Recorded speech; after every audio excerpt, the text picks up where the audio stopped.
Imagine you are cruising down the highway at 55 miles per hour. Your phone buzzes on the passenger seat. You glance down to read a quick text. On average, that takes about 4.6 seconds.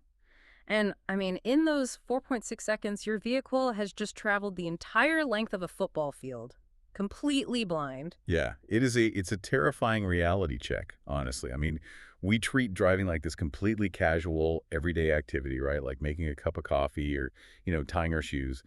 But in reality, you are strapping yourself into a 2-ton cage of metal and glass and highly combustible fluid. And you're hurtling it down a strip of asphalt surrounded by thousands of other humans making these rapid-fire life or death decisions. Right. The level of physical and mental coordination required is just astronomical. Okay, let's unpack this. Because if you are a learner listening to this deep dive right now, maybe you're a teenager gearing up for your driver's exam, or, maybe you're a parent sitting in the passenger seat helping your team prepare. We are not just here to help you memorize a list of rules to pass a written test. Exactly. Passing a test just means you understand the theory of the law. Surviving the road requires you to deeply understand the environment, the machinery, and frankly, your own biological limitations. Yeah, we want to decode the actual mechanics of the road today, extracting those practical survival skills and the hidden physics that keep you alive out there. Because the rules of the road aren't just, arbitrary commands cooked up in some bureaucracy. They are a highly evolved, beautifully connected system for managing risk. Every yield sign, every merging law, every speed limit, it's all built on the physics of momentum and the psychology of human reaction times. I love looking at it that way. It makes so much more sense. And before anyone even thinks about handling a car in like a blizzard or dealing with chaotic city traffic, a new driver really has to master two fundamental challenges, right? High-speed velocity and the loss of visual input. Yes. Interstates and night driving. Exactly. Merging onto an interstate is often the single most anxiety-inducing moment for a new driver. I mean, my favorite analogy for this is jumping into a moving jump rope. You can't just casually stroll into the lane. You have to watch the rhythm, match the speed, and commit to the gap. The jump rope analogy works perfectly Huh. because it really highlights the concept of flow. When you are on an entrance ramp, the environment is actually providing very specific visual cues to help you synchronize with that high-speed flow. So, for instance, notice the solid white line on your left as you come down the ramp. Right, the one that tells you to stay put. Exactly. That solid line is a hard boundary telling you, do not merge yet, because your velocity doesn't match the highway traffic. But then that solid line transitions into a broken white line, and that visual shift is the cue. That's the road communicating, all right, match the speed, find your gap, and slide in. And once you're actually in that jump rope, maintaining the rhythm becomes the absolute prime directive. I mean, there's a reason interstates have minimum speed limits, usually around 40 miles per hour. Yeah, if everyone is doing 70, a car doing 30 isn't just an annoyance, it's a static obstacle. It creates these massive shock waves of braking traffic behind it. Which brings us to one of the most critical survival rules of high-speed environments. Hmm. If you're in that flow and you miss your exit, you absolutely must just take the loss and proceed to the next interchange. The impulse to brake abruptly or pull into the median, or worst of all, throw the car in reverse, is just deadly. I've actually seen people do it, like backing up on a highway shoulder. It's insane. It is completely catastrophic. The speed differentials on an interstate are just too extreme for our brains to handle. When you are moving at 70 miles per hour, your brain naturally assumes everything else in your lane is also moving forward. Oh, wow, right. So if you encounter a vehicle that is stopped or reversing, human depth perception physically cannot calculate that closure rate fast enough. By the time your brain realizes the car ahead isn't just going slow, but is actually coming backward, you've already collided. Man, so dealing with sheer speed relies heavily on our brain's ability to calculate distance. But what happens when we remove the light? Let's transition to night driving for a second, because loss of light fundamentally alters how we judge space. It really does. We all know the standard procedure, right? Yeah. Headlights go on from sunset to sunrise, and you never drive with just parking lights because those are designed for stationary vehicles. Which goes back to communication, right? Yeah. Headlights at dusk aren't just to illuminate the road for you. They act as a beacon. They break through the twilight shadows so other drivers can instantly register your position and your trajectory. But let's talk about the biological problem of glare, because this happens all the time. You're on a dark, two-lane highway, someone's coming from the opposite direction, and they just forget to dim their high beams. Suddenly you're staring into a miniature sun. Yeah, it's brutal. I know you're supposed to dim your own lights within 200 feet of an approaching car, but when someone blinds you, human instinct is to stare right at the bright light, like a deer in headlights. Right, and if we connect this to the bigger picture, it is all about the chemistry of the human eye. Your retinas are coated in a pigment called rhodopsin. Some people call it visual purple. Okay, visual purple. Yeah, and it builds up in the dark and allows you to see in low light conditions. But when a blast of high beam light hits your eyes, it instantly bleaches that rhodopsin. Meaning your night vision is just instantly deleted. Completely wiped out. And it takes several seconds for your eyes to regenerate that pigment and adapt back to the dark. So if you are traveling at 60 miles per hour, those few seconds of blindness mean you just drove the length of several football fields without knowing if the road curves or if there's an obstacle ahead. That is terrifying. So what's the fix? The standard survival tactic is to actively fight the urge to look at the approaching car. Instead, you shift your gaze down and track the solid white line on the right edge of your lane. You use your peripheral vision to monitor the oncoming car while preserving your forward night vision. I love that. That is a phenomenal biological hack. And it really highlights that mastering the environment is just as much about managing yourself as it is steering the car. Absolutely. But, managing light and speed is one thing because you still have grip. What happens when you lose control of the physical surface beneath your tires? Mother Nature introduces an entirely different set of physics. Let's look at rain and snow. Yeah, adverse weather changes the friction coefficient of the road entirely. The maneuvers that keep you perfectly safe on dry pavement will suddenly throw you into a ditch. Hydroplaning is the perfect example of this. It sounds like a fun water park ride, but it's terrifying in a car. Your tires push water out of the way to grip the road, but if there's too much water or you're going too fast, a wedge of water builds up under the tire. And suddenly you aren't driving on asphalt anymore. You're water skiing. The tires literally leave the road surface. And if you are using cruise control when this happens, you are in serious trouble. Wait, really? Cruise control makes it worse? Oh, definitely. This is a mechanical conflict between the car's computer and the reality of the road. Cruise control is programmed to do one thing, which is maintain a constant wheel speed. If you hit a patch of standing water and hydroplane, your tires lose resistance and start spinning faster. So the computer thinks, oh, we're speeding up, let me cut the throttle. Right. But then when the tire slows down on the water, the computer thinks, wait, we're losing speed, and it dumps fuel into the engine to accelerate. Oh, wow, so it's fighting itself. Precisely the opposite of what you want.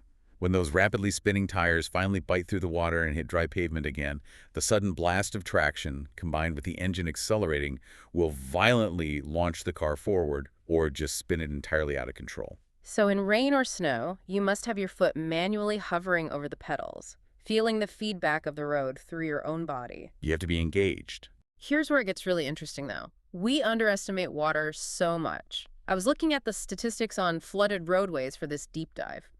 The data shows that just 2 feet of moving floodwater can sweep away a massive SUV or a heavy pickup truck. It's hard to believe, right? Intuitively, you look at a 5,000-pound truck and think, a little water across the road won't budge this thing. It's one of the most common fatal miscalculations drivers make. They trust the weight of their vehicle, but they forget about Archimedes' principle. Oh, right, buoyancy. A car is basically a giant steel bubble filled with air. Exactly. The moment water reaches the undercarriage, which, by the way, only takes about 6 to 12 inches, for most vehicles, the displaced water pushes upward. The vehicle essentially becomes a very heavy, poorly designed boat. That is such a wild mental image. Right. Your tires lose contact with the road, and the lateral force of the moving water simply sweeps the floating vehicle away. But there is a secondary hidden danger with floodwaters that people almost never consider. You mean the hidden crater effect? Yes. You see what looks like, say, 3 inches of water flowing over a familiar road. But moving water erodes asphalt and dirt incredibly fast. The road surface beneath that shallow-looking water might be entirely washed away, leaving a 10-foot deep chasm. So you drive in thinking it's a puddle, and your car just plunges into a ravine. Exactly. The rule is simple. Never cross a flooded road, period. It's just not worth the gamble. Now, contrast that with a blizzard, which is a triple threat, right? You've got fog limiting visibility, ice removing friction, and high winds pushing the car off its axis. Blizzards are a worst-case scenario. If you get stranded in a snowbank, the survival protocol is strict. You stay inside the metal cage, but you have to clear the snow away from the exhaust pipe. If that pipe is plugged, the carbon monoxide from the engine backs up into the cabin, which is fatal. You only run the engine sparingly, and always with a window cracked to vent the air. What's fascinating here is how the physical environment can force a driver into a sudden, split-second emergency that requires overriding human instinct. Oh, like dropping a wheel off the pavement. Yes.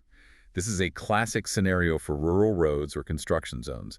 You drift a little too far to the right, and suddenly your two right tires drop off the lip of the asphalt and onto a dirt or gravel shoulder. Your heart just jumps into your throat. And every fiber of your being screams, yank the steering wheel to the left, get back on the road. But that's exactly what you shouldn't do, right? Right. That instinct is exactly what causes rollover crashes.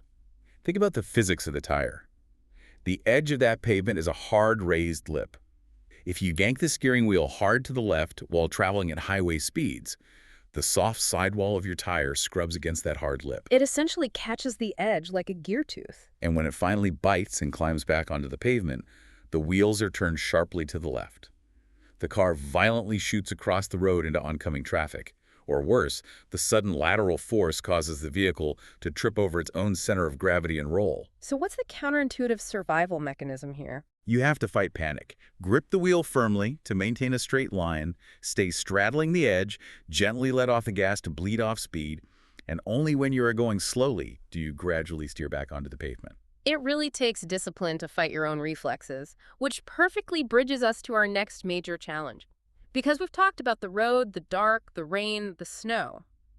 But the most dangerous variable in that 2-ton machine isn't external. No, it's not. It's internal. It is the driver's own mind.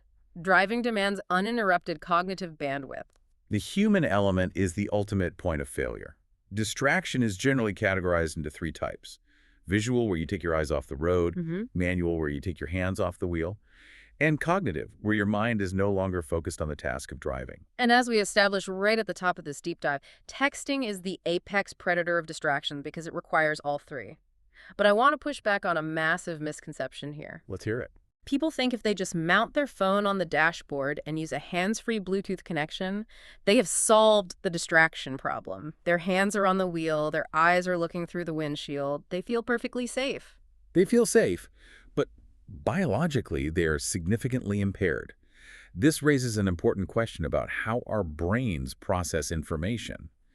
Vision isn't just a camera lens recording the world, It is a highly complex rendering process happening in your visual cortex. Right. Studies have shown that when a driver engages in a phone conversation, the area of the brain responsible for processing moving visual information loses 37% of its processing capacity. Wait, let me make sure I'm wrapping my head around this. Your eyes are physically open and looking forward, but your brain is essentially dropping a third of the data packets. That is the perfect way to describe it. Cognitive load is a zero-sum game. When you are deep in a conversation with your boss or arguing with a friend over Bluetooth, your brain is working hard to construct a mental image of the person you are talking to, decipher their tone, and formulate your response. Wow. Because it is doing that heavy lifting, it quite literally fails to see the brake lights illuminating in front of you or the pedestrian stepping off the curb. The phenomenon of inattention blindness. You look right at something, but you don't perceive it. Which means the danger isn't the plastic device in your hand. The danger is the conversation itself. Precisely. And that goes for a screaming toddler in the back seat or a dog jumping around the cabin. If your cognitive bandwidth is hijacked, you aren't really driving anymore. You're just aiming a missile and hoping for the best. And this cognitive degradation is actually identical to the effects of fatigue. Drowsy driving is functionally similar to driving intoxicated. We all know the feeling. The heavy eyelids suddenly realizing you don't remember the last 3 miles of road. And people try so many ridiculous hacks to beat it. They roll down the window to blast freezing air on their face. They crank up heavy metal music. They chug energy drinks. And those methods are biologically bankrupt. Let's look at caffeine, for example. When you drink a heavy dose of caffeine, it doesn't actually remove your exhaustion. It simply blocks the adenosine receptors in your brain that tell you you're tired while simultaneously spiking your adrenaline. So it's basically a fake Band-Aid. Exactly. You get a temporary jittery jolt of alertness, but the underlying neurological fatigue is still there. Once that adrenaline wears off, which can happen in a split second in a quiet, dark car, the exhaustion floods back in instantly and you fall asleep at the wheel. So what's the actual fix? The only biological mechanism that resets a fatigued brain is sleep. Pulling over to a safe rest area and taking a 15 to 20-minute power nap is the only legitimate survival strategy. Oh, and this is a good place to mention the 3-second rule. Oh, right, the following distance rule. Yes, you watch the car ahead, pass a fixed marker, and you count 3 seconds before you pass it. Hmm. But the crucial add-on is you must add 1 full second for every adversity factor, like rain or heavy traffic, or, importantly, if you are feeling fatigued. That makes perfect sense. So assuming your mind is sharp, you're well rested, the weather is clear, and you are totally dialed in, you still aren't safe. Nope. Because you are sharing a chaotic ecosystem with unpredictable actors. We really need to talk about navigating around vulnerable road users and the giants of the highway.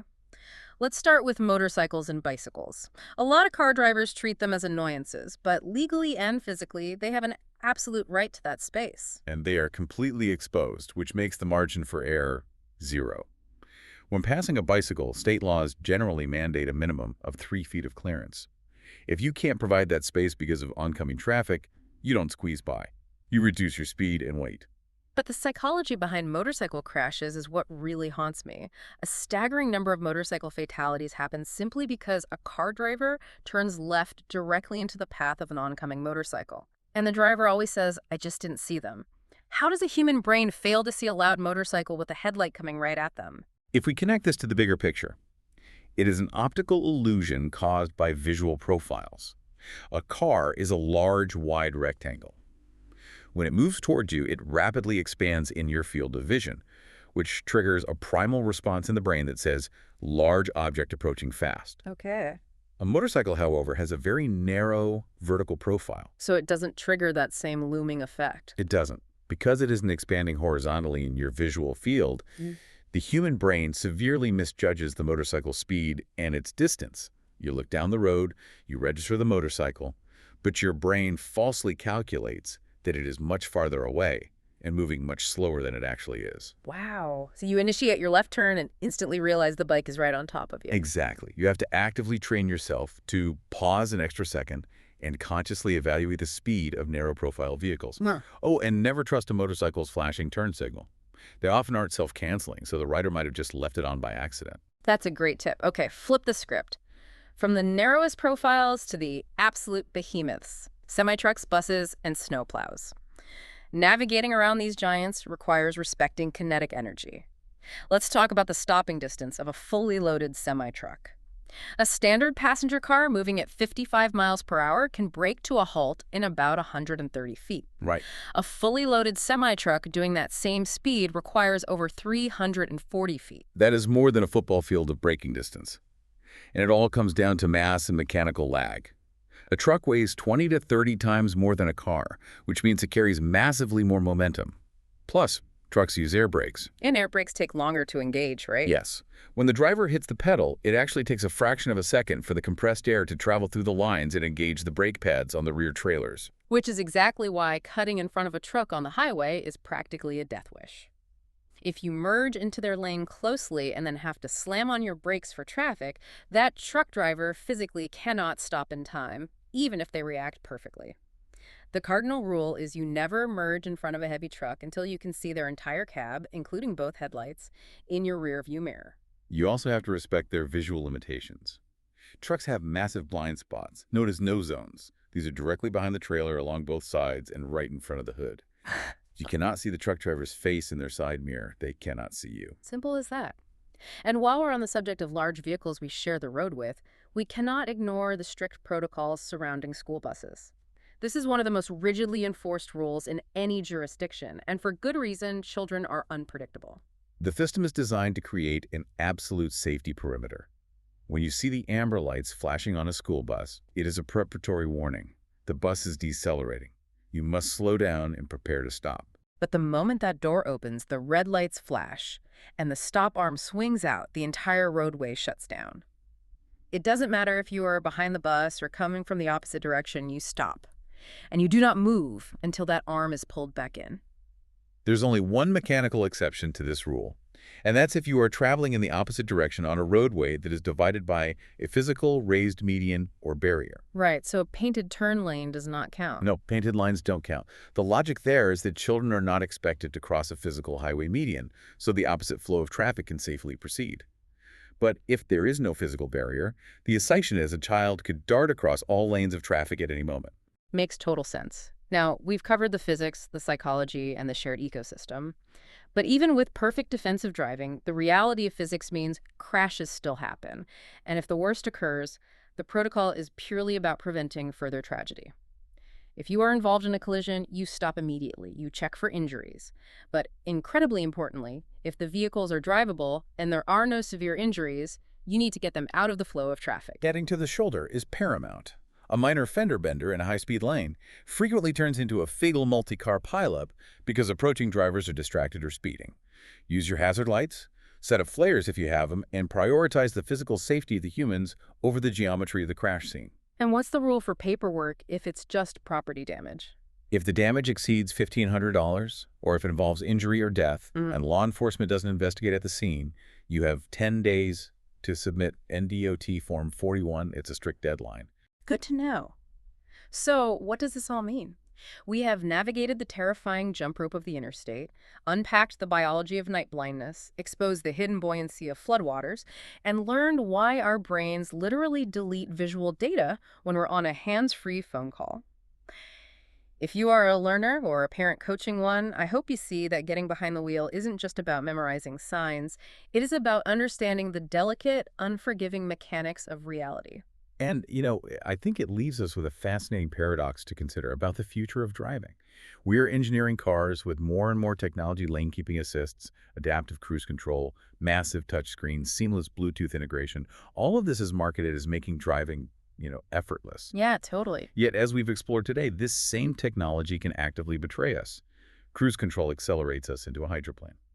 Hands-free calls silently siphon away our cognitive bandwidth. It creates an illusion of a safety net. Exactly. So the question we have to ask ourselves as we move toward increasingly automated vehicles is this: does this technology actually relieve us of our mental responsibility as drivers? Or does it paradoxically require a much higher level of intense, disciplined focus to actively override the false sense of security that the machinery provides? Man, that is a profound thought to mull over the next time you drop the keys into the ignition and strap yourself into that 2-ton cage.